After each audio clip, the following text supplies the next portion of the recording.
Shri Swami Samarth. 22 September 2025ला घटस्थापना आहे आणि या दिवसापासूनच नवरात्रीला सुरुवात होणार आहे.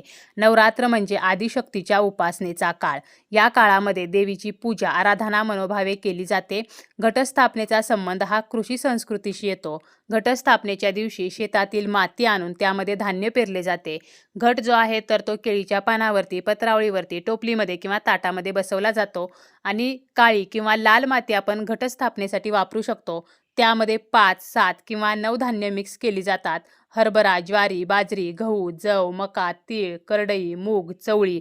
तर ही धान्य आपल्याला मिक्स करायची असतात आणि आपल्या देवघरासमोर किंवा देवघराच्या बाजूला सुद्धा आपण ही घटस्थापना करू शकतो आणि आपण नवरात्रीमध्ये नवरात्रीचे उपवास सुद्धा करत असतो. परंतु घटस्थापना करताना आपल्याला ती शुभमुहूर्तावरती करायची आहे, कारण जर शुभमुहूर्तावरती आपण घटस्थापना केली तर निश्चितपणे आपल्याला याचे शुभफळ प्राप्त होणार आहे.